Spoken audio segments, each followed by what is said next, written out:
Now, ever since the release of Star Wars The Rise of Skywalker's first teaser trailer that made its debut over at Star Wars Celebration back in April of this year, followed by the second teaser that made its debut over at D23 and by Good Morning America, it left a lot of fans very excited and eager to see and witness the third and final trailer of Episode 9 by Disney and Lucasfilm. This is Mike Zero. Make sure to subscribe if you're new to the channel for future Star Wars content. Now, what's really exciting about Episode 9 is that we do know that this film is of course going to answer many of the burning questions from the past 8 Star Wars films, as well as what was placed within The Force Awakens, and that's now going to be answered of course in Episode 9 by JJ.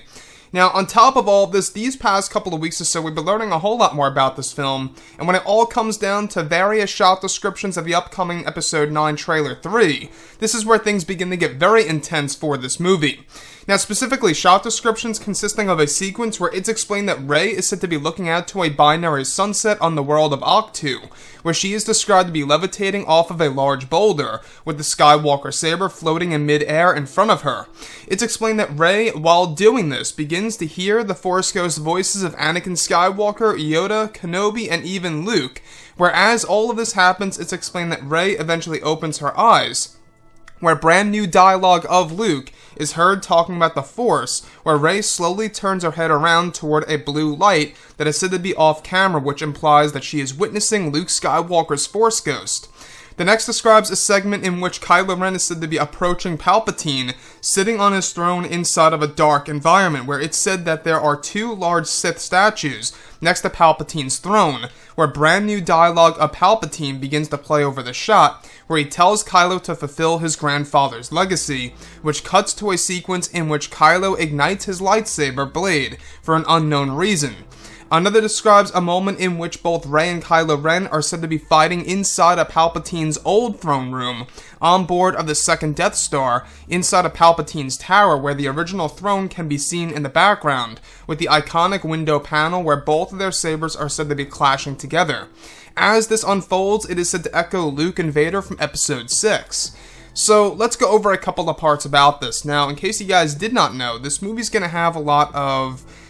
parallels to the originals and the prequels, which is great after all, because that's really staying true to George Lucas. You know, it's like poetry, it rhymes, and that is Star Wars at the end of the day, right? It's like poetry, it rhymes with each and every trilogy. Now, the thing about this, the one that really stands out to me a lot here, is how both Rey and Kylo Ren are said to be fighting inside of Palpatine's throne room, the original throne room from Return of the Jedi that now lives on, underneath the surface of the forest moon of Endor. Now, what's really interesting about this is that we do know that many different pieces of the second Death Star wreckage and the remnants of that reside, of course, in the middle of the ocean, on what has been said to be the forest moon of Endor, since it has 8% water.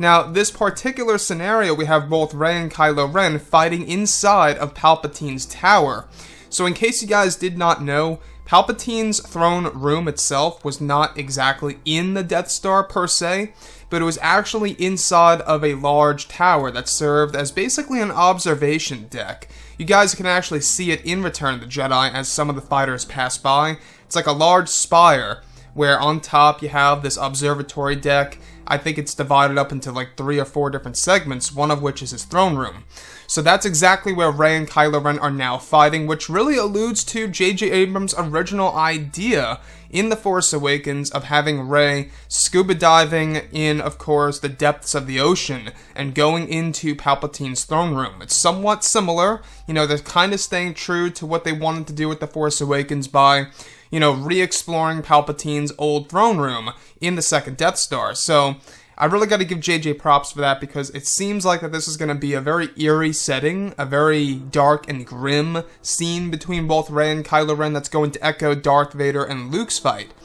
Now, the other piece that I do want to go over is, of course, Rey's training on Ahch-To. And yes, Ahch-To is coming back in Episode 9, which is great and all, because, well, let's face it, J.J. Abrams never got to experiment with that planet other than, let's say, the 3 or 4 minutes that he actually got to use, you know, for that footage of course, The Force Awakens. So now the fact that it's coming back, he wants to do some fun things with Rey by having her train on the planet, hovering over a boulder, and as all of this happens, she begins to hear the Force Ghost voices of the past, such as Anakin, Luke, Kenobi, Yoda, you name it, where eventually brand new dialogue of Luke is said to actually interrupt her training, where she turns around and it's followed by a bright blue light that is actually said to be off camera, implying that she is looking at Luke Skywalker's Force Ghost on Octu. And this is kind of pretty much reminiscent of what happened in the original trilogy, where Luke goes back to Dagobah briefly and he actually interacts with, of course, the Force Ghosts of the past.